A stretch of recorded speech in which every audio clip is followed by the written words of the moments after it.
Hey guys, this is Board Now, aka Keith, and I'm back with my review of the third episode of Unbelievable. It's the new Netflix limited miniseries starring Toni Collette, amongst others. So yes, this is the third episode. Lisa Coladino. I've Kirkadenko. I've randomly forgotten her name. Apologies, but she directs once again. So 3 episodes in a row now for her, and once again does a pretty damn good job. So this is another interesting episode. It's quite a meaty one, just because they shift through quite a lot of different evidence, and this again it's sort of a change because the first episode was mostly about Marie from her point of view. The second episode was sort of mostly about the other rape case, but it was from Karen's perspective, the detective. And this one is kind of about the two detectives, Karen and now Grace, played by Toni Collette, who was introduced at the end of the previous episode, and them coming together and their respective cases. And they sort of go on a sort of a small mini journey, I guess, in this episode, because they start off a bit on the wrong foot, and it takes a bit of time for them, obviously, to put pieces together and to decide then it's sort of best to work together. So it's an interesting relationship, and I think that's what they were doing with the end of episode 2, where they had this very different demeanour to the Grace character, where she had this almost badass sort of no nonsense type introduction where she picked up the guy in the park. So I think that was on purpose to set this sort of up, this sort of dynamic where she's quite abrasive and she rubs Karen the wrong way, and I think Karen sort of feels that she's unprofessional, and we're going to build to that. I'll go through full spoilers because I'll go into this one in quite a lot of detail, just plot wise.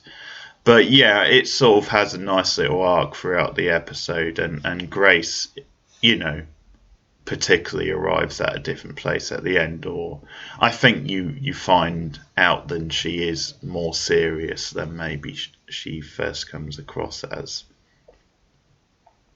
So she picked a guy up in the park, she questions him, and he basically says that he was there moving rocks from a pond randomly, but he says he's like an environmental type scientist, that's part of his job.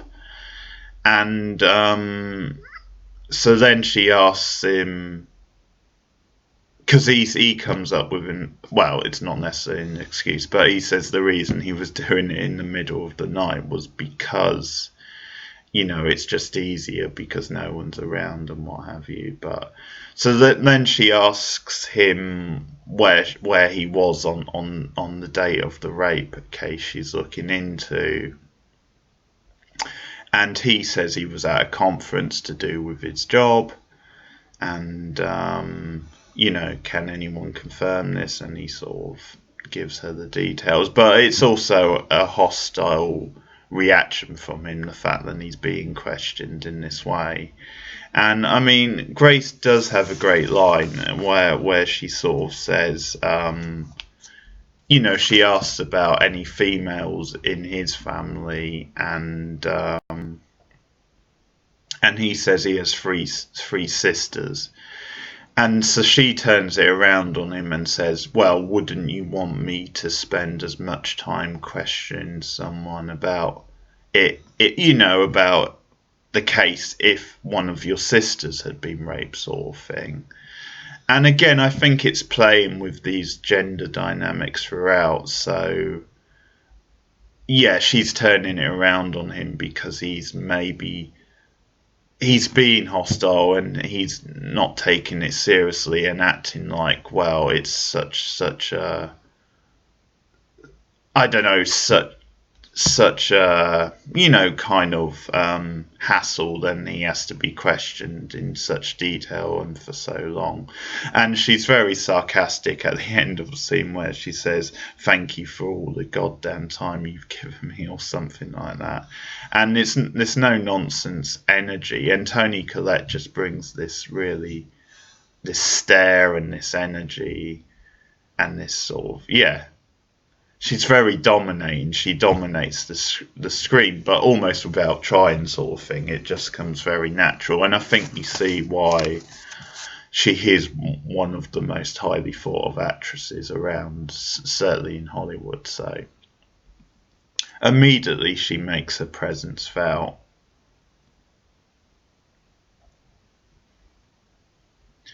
And so it's at this point in the episode where the two first sort of meet, because Karen's husband, who works with the forces, has put her on to Grace because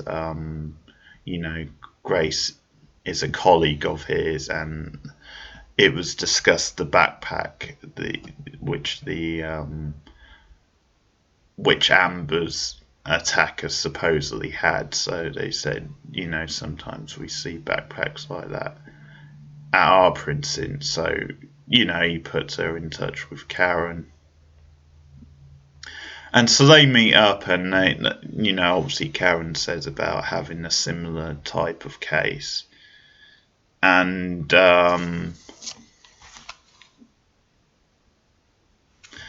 they compare notes, and then they realise there are striking similarities. I mean, very similar. The fact that he took a shower before or after the rape. Sorry, the fact that both rapes it's between like 3 or 4 hours each. I think there's only like 1 hour difference, so a similar length of time where he's doing it on and off. So a lot of similarities, and the fact that both guys sort of cleaned the crime scene. So it does suggest that this is the same person. It's just that the rapes took place, in different states. So Grace goes to question her victim, and she takes Karen along with her, but she says, because at this point they're not really working together, so she says, "You can come, but don't say anything." So she's very matter of fact. So you're already sort of feeling this tension between them, where Karen feels out of the loop, where she doesn't feel part of this thing. And she wants to come along because she's interested and she wants to get information, but Grace is sort of putting a distance between her and the investigation from the start. So we see the interview, and Karen's there. Well, it's not an interview, but Grace is going over some of the details. And the big detail that comes up is that the attacker has taken this victim's camera, a pink camera, which happens to be the same type of camera which the attacker used in Amber's case. So chances are he stole the camera from this victim and used it for Amber, on Amber, sort of thing. So there's a clear link there. And Grace suggests then it could be her ex-husband, the victim's, because he apparently has a history of rape. She didn't know this, but he raped someone before they got together. But the victim actually says no, it can't be, because he would be too old now, basically. This was a young guy who did this, I could tell. So that sort of rules it out. And throughout the episode, there's a couple of different possibilities of who it could be. At one point, I think it could be someone in the force. But before they leave, Karen does have a question which really gets Grace's back up, and it's to do with a birthmark. Did you notice a birthmark, or did he have a birthmark? Because that's something she got from Amber's description. And I think she says no birthmark, or at least she didn't see one. So they leave, and they've obviously got a link. They've got something to chase up, which is the camera and the purchases, and has any cameras of that description either been sold or purchased, whichever.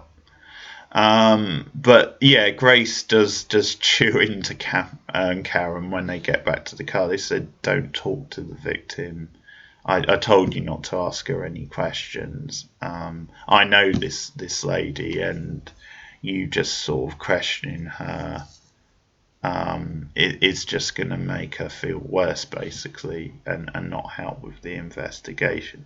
So again, there's this level of distrust, and already Karen, she's making judgments about Grace. I think she's it's not off to a great start, but it is interesting, and this show is building Karen up as a really dedicated, committed detective, maybe too much at times.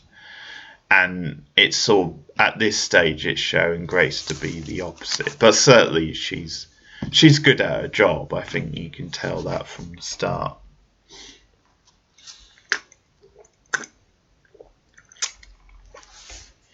So throughout the episode, they're gathering information. And I have to say, the dick of the episode is Amber's boyfriend. So there's a scene where Karen's asking Amber more questions. And this complete and utter dickhead, even though to a certain extent you can see where his frustration comes from, but he says, "Isn't it true that statistically after 7 days you're unlikely to catch the rapist in most rape cases if that doesn't happen?" And Karen, she's being quite diplomatic, and she obviously doesn't want to get into a thing with him, but she says, statistically speaking, that is true, but that doesn't apply in all cases, and I'm going to be doing my best to catch this guy. So it's like 2 days after the rape or whatever. So he's just being a smart ass. And he just comes back with a line that says, so, basically you have 5 more days. He says, "I'm a mathematician." So basically,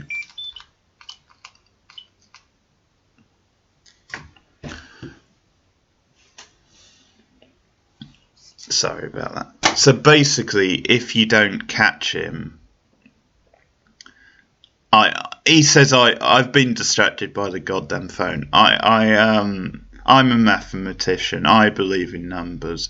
And he chews into Karen. He says, "Why are you wasting time here when you should be out looking for the criminal, the rapist?"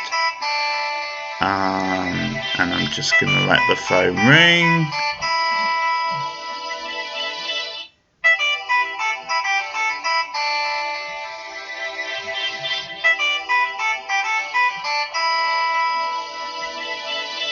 God damn it.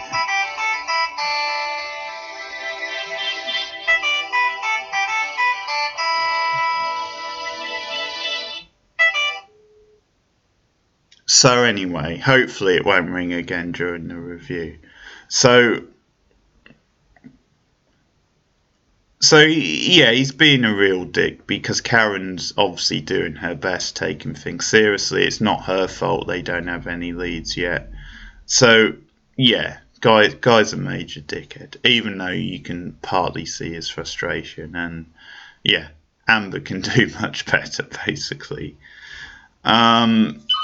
So speaking of, that'll be a text. Speaking of Karen and her kind of attitude and demeanor. She and again, I think this is playing on the feminist angle. And I mean, maybe if there's a slight criticism, they could tone some of this stuff down. It's just at times, apart from maybe Connor and one or two others, it does sort of portray every guy as a sort of sexist sort of asshole. I mean, not that in this scene it is with the cops, but basically there's frustration getting the results from the lab back, the DNA evidence. It's taken a long time. There's been a hold up, and Karen sort of lays into her team a couple of male cops, coincidentally. But this is a big actually theme of the episode, an interesting takeaway, because at this stage, I mean, they've jumped around a little bit, a few years here and there, but this at this stage they're in like 2008, and I mean, obviously that's, not that long ago, but even so, it's kind of saying, it's over 10 years now, and I think it's saying even back then there wasn't this great advancement in technology or in like forensic evidence, and there is now. And this is a point throughout the episode. So there's frustration from Karen, and the lab results take a long time to come back. And then she's looking at a surveillance security video which was filmed on the night of the rape, the Amber rape. And it raises alarm bells with her because it's a guy driving in his truck in the neighbourhood where Amber lives. And it's close to the time of the rape, around the time. But I mean, what makes her even more suspicious is the fact that he drives back and forth several times, which she thinks, is suspicious. Why would he do that rather than just drive past once, or whatever the case may be? So she wants to get the license plate of the truck it is. And this is another example because it's frustrating and they can't quite get a clear sort of picture of the actual license plate. And, it's to do again with the technology not quite being advanced enough. And she questions the guy at one point, the CCTV guy, and he says, this is the best technology. We've got the best cameras at the moment. I mean, the FBI use this. So I think it is the series doing this interesting contrast point where even as recent as 2008 and jumping forward now, it's amazing to think how they've come on with technology and with forensic science and all the rest of it. So they don't quite get him on this. But Karen starts building this theory about the guy, and it is then he knows the loopholes in a way. So she picks up on the fact that, I mean, they've kind of assumed it's the same guy at this point. So he's raped two girls in two different states. And so she's starting to think then he moves on after like the first rape. So he moves on to the next state. So the theory being then he's least likely to get caught. And there's also something she picks up about the fact that he would sort of know. And again, this is another critique of the system and the way things work, and the kind of almost, it's being very critical of how thorough these things actually are in reality.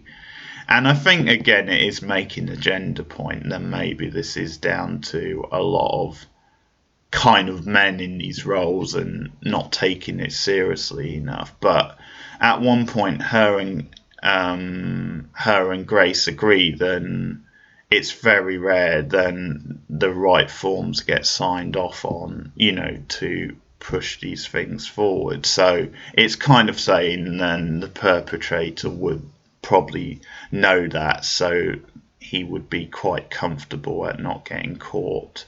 But they sort of pick up on the fact that he might be moving state to state, and there's even a suggestion it could be a police officer because of him knowing the sort of loopholes, if you like.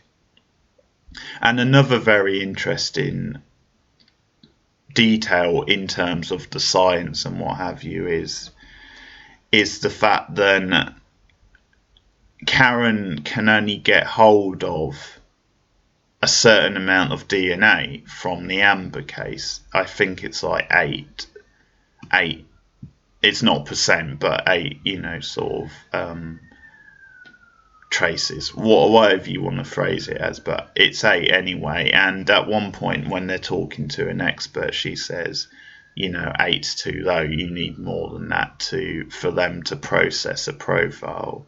So it's not enough to get a profile on the guy. So that again is making a point, about technology and about how these things, don't quite, they're not taken seriously enough, and the system needs to take them more seriously, which is fair enough. But actually, I think my favourite scene of the episode is when they've come to this sort of idea that he's doing it state from state, then they decide to do research, both of them, into rape cases over the last, I think it's 5 years, because when Karen says, because Grace says, like, what, over the last 2 or 3 years? She says, no, 5. And Karen perks up. She's like, damn, girl, not Karen, Grace perks up, says, damn, girl, you're bringing your game today.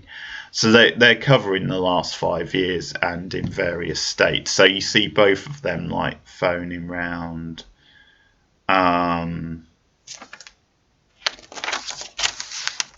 And it's a really great scene because you see them multitasking. You see Grace late at work sort of phoning round.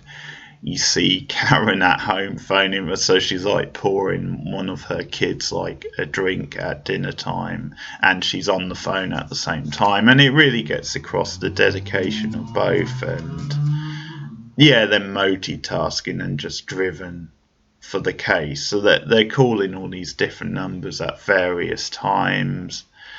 And Grace walking the dog on the phone, I think that's probably the highlight.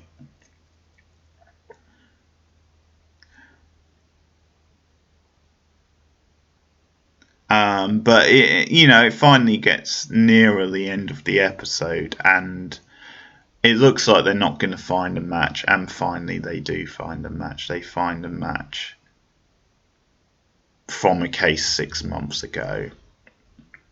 And it's at this point they come together, and this is, a dramatic TV thing, but they come together, and Grace is who actually decides, we should merge the cases. We're going to get the FBI in. And she says to Karen, no disrespect, but you'll come and work here with me on it because, we've got better facilities and what have you, which is obviously true.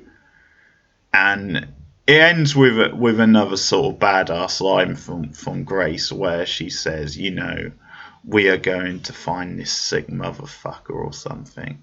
And you just feel the passion. And this is what the episode has been building to with Grace, where she is serious. She is as serious as Karen, but you just don't see it. She has a different way of working. She has a different sort of demeanour and attitude. But you do see her passion at the end of the episode, and her sort of, her drive and her rage and her determination. And it's just there in the way she talks and the way she looks. And it's like a light bulb going off. They fully connect. And I mean, because of the premise, and they're going to be working together. But it was an interesting dynamic throughout the episode because of the tension and the differences. And I think it does work better for the drama if you have them not totally agreeing or being at loggerheads. It works better if they are different personas, and I think both actresses do a great job in playing it. So another intriguing episode, again for a different reason. I thought a lot of the investigation case details were interesting. I really enjoyed the partnership building between Karen and Grace. So a lot of good stuff again. So it's ticking along nicely. I mean, it hasn't really quite lived up to the first episode. Actually, sorry, sloppy of me. I should mention Marie before we move on, because we get a little bit more on her in this episode. And the big thing is that near the end of the episode, she finds out then she could potentially be charged with false reporting, for supposedly making up the rape sort of thing. So she gets like a legal document sent through the post at the end, and she starts panicking because there was something about she could be thrown out of the home if there's a criminal charge against her, and so she's immediately worrying. The guy at reception is putting her mind at ease, but then he's like, yeah, we'll cross this bridge when we come to it. We'll find out more first. So that's obviously going to be a thing in the next episode, I'm sure. And yeah, again, it's dealing more with the fallout with Marie. The fact that at the moment, I mean, we see the Elizabeth Marvel character again, who is I think officially still her. She's either her last foster mum or she's still her current one, but it's just that Marie's living at the complex, but they obviously still have contact. She picks her up from work, but again, you see how awful she is. She's really patronising in the way she talks to her. She's really lecturing. She's not listening to Marie, or she's not there to support Marie in any way. And again, another fine performance from Marvel. She has one scene, but she nails it. She's a really fine actress. But yeah, because Marie finds out that she's getting all these text messages, and they're basically abusive messages, and a lot of them are from people she doesn't even know. So again, it's dealing with the media and social media and how this stuff gets out and how her details have been passed on, and it just spirals out of control. And yeah, she just feels so belittled, so terrified of the world right now, and she storms out of the car because the foster mum just isn't listening and is just talking down to her. And so there's various things, she goes to, or she's been at work and her boss gets on her for being late. So again, it's just small things, but just showing, the fact that she feels so alone, and that's why the scene with Connor is a big thing, because Connor comes to the place and picks her up, and they hug, and he assures her that he never told the cops that he thought she was lying. He would never do that. And it's a nice little scene. We see how close they are. They have this good bond, and it does sell you on Connor. It sells you on the fact that he's a good guy and he's there to support her. And we do find out one other thing, which is then Connor, the reason they broke up is because of Connor's parents, because they are big into religion, and there was pressure on him, to date someone who was into religion, or there would be that pressure on Marie to convert, if you like, and she doesn't believe in that. And at one point things get a bit awkward when they're in the car, because she kind of says, well, one day we could get married, and he obviously brings up the religion barrier, and she says, well, maybe I could convert, maybe I could come to church with you. But it's an awkward sort of scene, but anyway, that they obviously leave on a positive note. Connor certainly this scene sells you on him being a good guy and them having a good sort of friendship, and that is at least one person Marie can sort of rely on. So there you have it. That's the episode pretty much. So let me know your thoughts in the comments below. Like and subscribe if you haven't already. Look out for more new TV content, including Amazon Prime's Undone. I've done a new animated series. I've done one episode of that. I hope to have the second episode, up later on today. I also do horror reviews. I do classic movie reviews. I also do retro TV reviews. So Buffy the Vampire Slayer. I've just uploaded the final episode of the first season of that, Prophecy Girl. That review's up if you're a Buffy fan. And also Gilmore Girls I've been doing slowly. So I've just uploaded my latest Gilmore Girls review. So I tried to cater to most tastes on the channel, but plenty more coming up, and I'll get episode 4 of Unbelievable, the review for that, up soon. But let me know any thoughts you've got on this episode in the comments below. Thanks for listening. Goodbye.